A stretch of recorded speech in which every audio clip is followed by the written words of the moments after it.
कि इस समय लोगों को बहुत असत्य परोसा जा रहा है और नरेंद्र मोदी जी बड़ी बड़ी रैलीज में बहुत सारे गलत आंकड़े प्रस्तुत कर रहे हैं, बातें प्रस्तुत कर रहे हैं।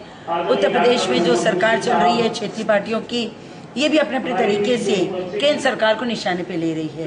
तो कांग्रेस पार्टी और केंद्र सरकार की जो उपलब्धियां हैं वो क्या है और इनका असत्य क्या है, इन दोनों के सिलसिले में हम अपने कैडर्स को तैयार करें। और आज आपने देखा किस तरह से नरेंद्र मोदी जी के गुजरात के विकास के मॉडल को यहाँ पर ध्वस्त किया गया है।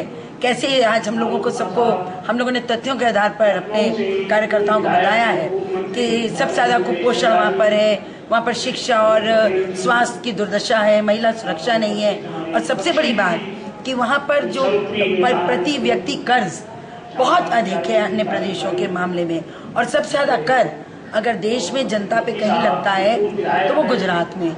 और गुजरात में किस तरह से भ्रष्टाचार व्याप्त है और कितने अरबों खरबों रुपए वहाँ पर भ्रष्टाचार की नजर हुआ है, ये सारे तथ्य उनके खिलाफ। और उत्तर प्रदेश में जो समाजवादी पार्टी लंबरदार बनती है कि हम ही धर्मनिरपेक्षता के संरक्षक हैं, वो भी किस तरह से गलत है और कैसे दंगे हो रहे हैं और कैसे वे और भारतीय जनता पार्टी दोनों मिलकर ये प्रयास कर रहे हैं कि हिंदू मुस्लिम अलग अलग हो और अपने वोट बैंक मजबूत कर सके।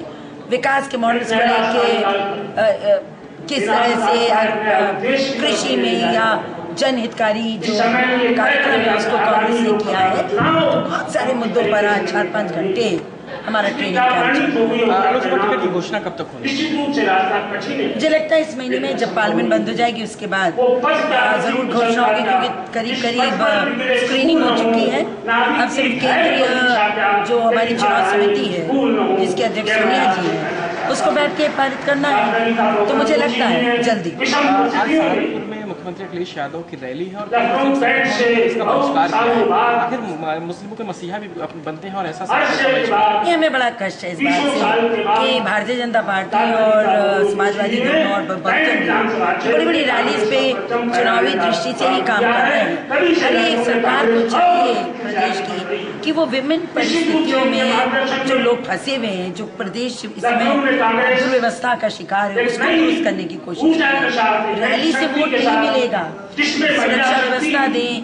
यहाँ पर जो हालात हमारे किसानों की है, जो अब सैनिकों में अविश्वास उत्पन्न हो गया है, जो नौजवानों की बदहाली है, लोगों को आज वृद्धों को विधवाओं को पेंशन नहीं मिल रहा, राशन कार्ड नहीं लोगों के बन रहे, रोजमर्रे की हालात बिगड़े हुए हैं, इन पर तवज्जो दें। लेकिन वो पता नहीं है कि किस तरह से लोग काम कर रहे हैं, सरकार की बहुत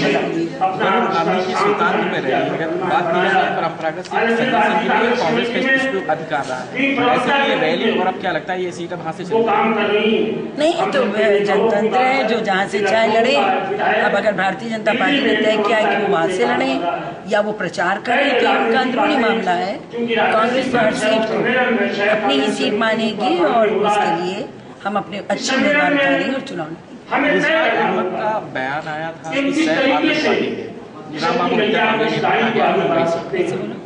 रिजवान अहमद जो यहाँ मुंबई में पकड़ा गया था, राम बाबू हत्याकांड वही कल आईजी क्राइम ने कहा है कि आतंकवादी इनोसेंट है। ऐसे में इस बयान को किस तरह देखते? मैं ये सोचती हूँ कि अगर कहीं पर भी आतंकवाद का नाम आता है या किसी पे संदेह आता है तो इसकी आम जनता में चर्चा कम होनी चाहिए, और जो एजेंसीज हैं, जांच एजेंसीज हैं केंद्र की, प्रदेश की, इन सबको मिलकर निर्धारित करना चाहिए कि कोई दोषी है या निर्दोष है। इसमें राजनीतिकरण करना बहुत। अमित शाह जी पुजारी प्रदेश की और उनका मोबाइल नंबर मांगा गया है और ये भी कहा जा रहा है कि पुजारियों को मोदी का प्रचार करवाया जाए, ये कैसे देखेंगे आप? ये तो भारतीय जनता पार्टी की तकनीक है, RSS है, वो निरंतर ये कोशिश करती है। लेकिन हमारे देश के जो पुजारी हैं, जो संत साधु हैं, वो अधिकांशतः 99% राजनीति में भाग नहीं लेते। वो उनका काम धर्म के को लोगों तक पहुंचाना और एक नैतिक स्तर समाज का कायम रखना। तो वो कितना भी नंबर मांगे उसका असर नहीं पड़ेगा। लेकिन अमित शाह को भेजा ही यूपी में इसलिए गया है कि वो हिंदुओं की वोटों का ध्रुवीकरण कराएं, और वो इस काम के लिए कुछ भी कर सकते हैं जो मुजफ्फरनगर में किया। मुजफ्फरनगर का दंगा, फैजाबाद में जो परिस्थितियां अयोध्या में उत्पन्न हुई, उनके 84 को जब से वो आए हैं तब से तनाव, सांप्रदायिक तनाव बहुत बढ़ा है। केजरीवाल ने आज प्रेस कॉन्फ्रेंस की है और कहा है कि जब लोकपाल आया तो सरकार क्या कहेंगे इस पे? केजरीवाल जी तो रास्ता खोज रहे हैं भागने का, और उन्हें भागने नहीं दिया।